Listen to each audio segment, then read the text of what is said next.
When I talk about the Matrix, I'm talking about the systems which have been created by society, which are deliberately designed to enslave. In the movie, the Matrix were used for our body heat, but here in this Matrix, were used for our efforts and our energies.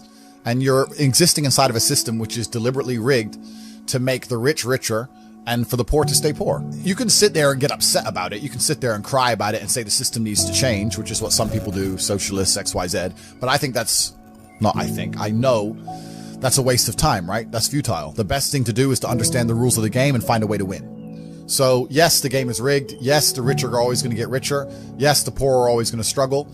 And that's the way the game is set up. So you still need to find the best move on the chessboard. There's no point sitting there saying, I want to play a different game, because that's never going to happen. Because the people with the money are the people who have the control and they have the power. And why would they have the game set up any other way? Why would they change it? It's also the basic of economics. I think a lot of people don't understand the true basics of economics, and the basics of economics state that even giving money to the poor, it ends up back in the hands of the rich. There's no way to stop the rich getting richer. I've already explained this before, but I remember when they did the stimulus checks and they passed out all this free money to everyone, $1,000. In England, they gave a lot more money, but in America, everyone got like $1,400 each and everyone was happy about it, saying, oh, he's giving money to the poor. Yeah, but what do those poor people spend that money on? Amazon stock tripled because they all went to Amazon. So Jeff Bezos got richer, right? But the fact is that there's less companies than there are people. All those $1,400 checks amongst all those people at the bottom ended up in the hands of a few companies, and the rich got richer, and you can't stop it. Doesn't matter if those people invested their money, doesn't matter if they bought stocks, doesn't matter if they bought a crypto, doesn't matter if they bought a house, whatever. The people who have the assets and have the companies and have the control are always going to end up getting control of the currency, and they're always going to be richer. So that's kind of how it works. And it's getting worse and worse. Yeah, and that's another thing about opportunities, right? Because you have to be positioned to take advantage of opportunity. It's like in chess, they say good moves come from good positions. It's true. You can't find a good move from a terrible position, right? If you're sitting at home with no money, it's hard to invest in Bitcoin at $1. It doesn't matter what it goes to, right? You got to be in a good position to take advantage of things. So you've always got to be in a position where you have a good network, you have good information, you have some kind of liquid money, you have the ability to survive without that money, you can take a risk. Like, it's hard to set yourself up. I'm in a position now where I'm in the NBA. I'm an NBA player. I can never go broke again. So it doesn't matter, right? Once you're in the NBA, I can throw $1 million at something. It doesn't matter if it works or not. It doesn't make a difference. And that's why it's so much easier. They always say the first million is the hardest, and they're completely right. Once you get to a certain point, you can gamble to a degree, right? I always knew that the Matrix existed, and I always knew that the traditional systems, I just knew. Even when I was going to school and they're sitting there going, you're not going to get a good job if you don't get good grades. I was the one sitting there going, you're a liar. Shut up. I just knew the teacher was lying.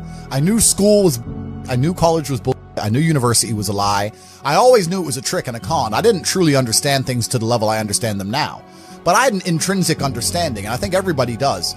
If you're at a gas station and it's 3 a.m. and a Lambo pulls up and a guy gets out of it, you're thinking criminal, drug dealer, gangster. You're not thinking, he has a uni degree, because you're not going to think that. So when you see money, people don't even associate the money they see with university. But then they go, I want to make money, so I'm going to university. It doesn't make sense.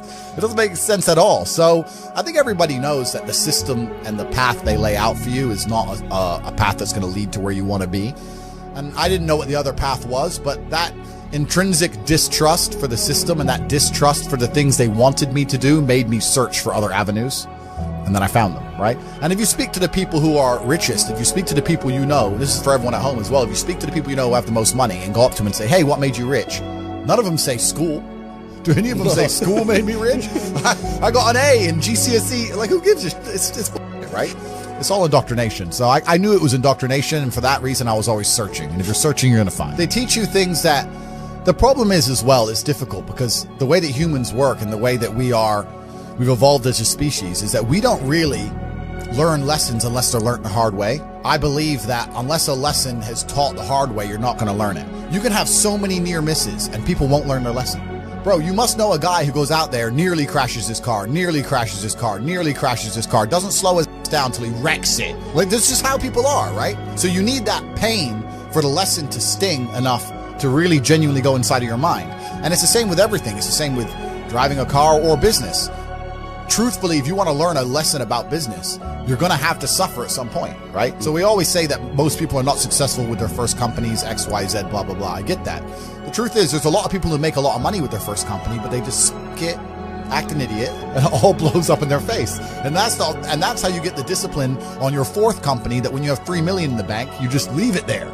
You know, and don't be done with it. So you need to go through some pain. You need to experience some negative things. You need to have, to a degree, some trauma to really even learn any lessons. So yeah, business studies, you're right. The book, that's not going to teach you anything about business. You need to get out there on the streets. You need to make mistakes. You need to suffer. You need to have the tax man knocking at your door. You got to deal with all that stuff so that you make sure it doesn't happen again. I really think that humans are stupid enough to only learn the hard way. That's kind of how it works. When I was broke, I knew exactly how much money I had. I had 117 pound in the NatWest, and that was it. I'm poor, rent's paid, I ain't got nothing else.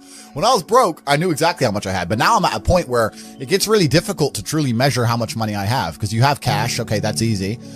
I have some crypto, which is constantly fluctuating. And then you have assets, and the price of the assets is constantly fluctuating. And then I have companies and income streams, which need to be valued. And how do you value them, right? They can be an 8 times multiplier in some circumstances, and others, they'll be a 10 times multiplier. So it's really difficult for me to put a value on it. If you were to say to me, how much money do I have in the bank? Once you have a healthy respect for money, once you get past a certain amount of money, you don't need it in the bank. Like there's no point in me having 50M liquid in the bank. Why? What am I going to buy? You know, you're like, as long as you have whatever you have in the bank to run around the world with, you have enough. So you try and put that money to use, right? You buy assets, XYZ. So it's really difficult. Yeah, and that's the thing about the way I talk and the things I say. Some people find it inspirational, and some people are upset by it, and their ego prevents them from learning from it. The kind of people who are really genuinely upset by what I say are the kind of people who can't truly learn anything and become successful in life. I obviously know what I'm talking about to some degree, right? So if Mike Tyson walks in here and tells you he's going to teach you how to box and says you can't fight, you're a pussy, if that upsets you, then you can't learn, right? It's Mike Tyson. Just shut up and listen. If someone, Richard Me, comes along and says, Andrew, you don't know shit, you're a dumbass and you're a brokey, I'm going to sit there and go, okay, maybe I'm a brokey, Elon. Tell me something. Right? I'll listen. But if you're going to sit there and go, don't call me names and then I not listen, you're never going to get anywhere, right? You don't become the master unless you're very, very good at being a student. And I've always been very, very good at knowing when to shut up. I am absolutely and utterly a believer in hard work. I'm a proponent of hard work. I have all this money and all I do is work. My entire life is work. Once you get to a certain level of incomes and wealth, everything becomes free. And that's what I'm like now. I don't know the price of anything I eat or buy. If it's not a house or a car, even most supercars, G. I don't even know. This podcast is work. I'm getting in the car. I'm going to another meeting. Work. People who are in charge of the world don't care about anyone but themselves. They don't care about you, whether you're gay or straight. They're not interested. What they're interested in doing is controlling the minds of people and affecting the way people operate in a way which is beneficial to them. And life really doesn't have to be that complicated. When you see somebody that has something you want, you just got to try and work out how they got it. And that's the missing part. Most people see people with things they want and they don't do the second half. They don't try and work out how they got that thing. Oh, my man has a Ferrari. Okay. I wish I had a Ferrari. Okay. They don't sit there and go for an hour, how did he get a Ferrari? It doesn't cross that part is the part they don't want to do, right? They just go, oh, he has a Ferrari. Wish I had a Ferrari. And they go back to TV. And that's why they lose.